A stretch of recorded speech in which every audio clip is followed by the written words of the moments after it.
You're giving a serious presentation, standing in front of the whole class. The room is silent, everything feels formal. Then, your eyes meet your friends across the room, and boom, the laughter tries to break out. You don't even know why. You fight to hold it in like your life depends on it, but the more you try, the worse it gets. It's like your body decided now would be a perfect time to completely lose control.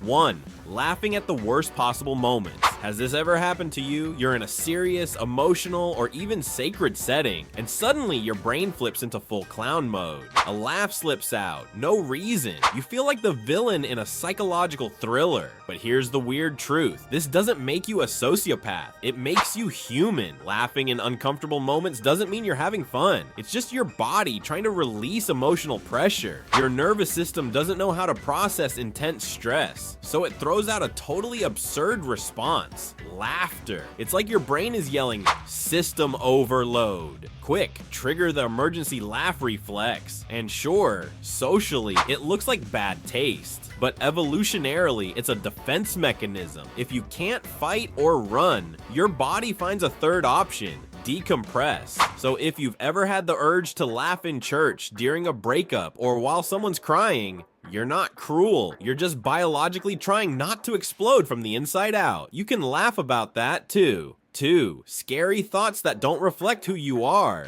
You're walking down the street, minding your business, and out of nowhere, your brain throws this at you. What if I push this person onto the subway tracks? You freeze. You feel sick. You wonder if something's wrong with you. Am I dangerous? Am I messed up? But here's the truth. These are called intrusive thoughts, and they're shockingly common. They're not a sign that you'll do something bad. They're just your brain doing what it does best, imagining every possible scenario, even the most absurd and disturbing ones. And here's the comforting part. The more that thought scares you, the less likely you are to act on it, because that fear shows your moral compass is working just fine. See, nobody teaches us that weird thoughts are normal, so when they show up, we panic. We assume we're the only ones. Spoiler alert, everyone has them. Most people just don't talk about it. It's not a glitch. It's just your brain being a chaotic idea machine. A loud, unfiltered, overactive idea machine. You're not broken. You're just human with a very dramatic imagination. 3. Feeling empty right after achieving something big. You imagined it so many times. How it would feel when you finally made it. Celebration, tears of joy, that deep feeling of "I did it."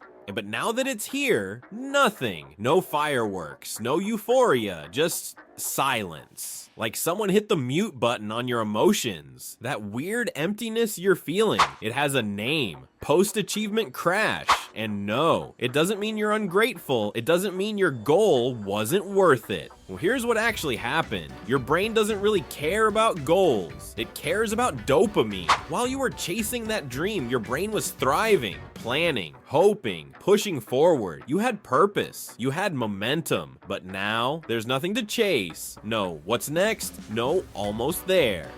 Just arrival, and your brain goes quiet. It's like running full speed, crossing the finish line, and suddenly realizing there's no more track. It's the same feeling people get after graduating, moving out, releasing a big project, even falling in love. You expected fulfillment, but what you really miss is the chase. So if you feel weird right after achieving something you really wanted, you're not broken. You're just human, and maybe the answer isn't to jump into the next goal right away, but to sit with that silence, to breathe in the weird space between "I did it" and "now what?" Because believe it or not, that silence is part of the journey too.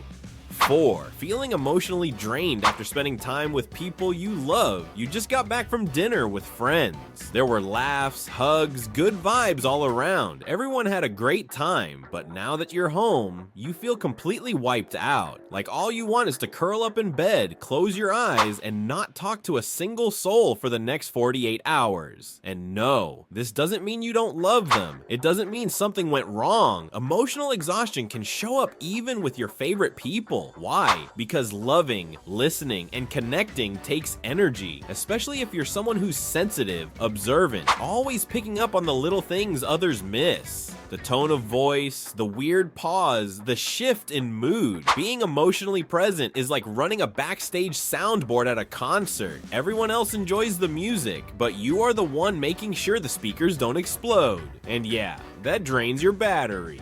So if you need time to recover, to go quiet, to be alone after socializing, you're not being distant, you're just recharging. Stepping away doesn't mean you're abandoning anyone, it just means you're coming back to yourself. 5. Thinking nobody loves you. Even when you have proof they do. They send sweet messages. Your friends invite you out. Your family says they love you, and yet, some days it all feels fake. Like they're just being polite. Like they're reading from a script. Your brain whispers they're just being nice.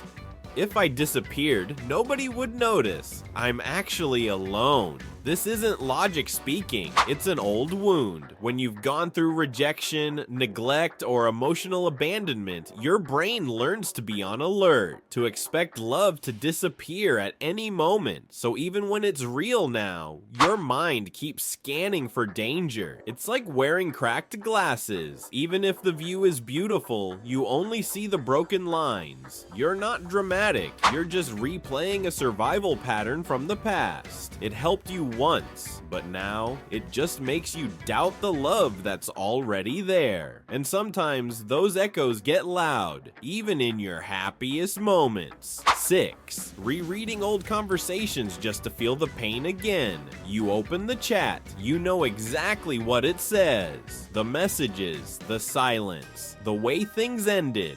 But still, you scroll through it like you're looking for something you missed. And yes, it hurts. But there's something weirdly addictive about that pain. Going back to emotional ruins isn't always self-torture. Sometimes it's a desperate attempt to find meaning, to understand where things broke, what went wrong, how you went from good morning every day to nothing. Your brain thinks that if you analyze it enough, you'll get closure. But most of the time, there is no clean explanation, just messy feelings, misunderstandings, and things that were never said out loud. Rereading is like walking through a burned house. You're hoping to find something still intact, but all that's left is smoke. 7. Inventing arguments in your head that never happened.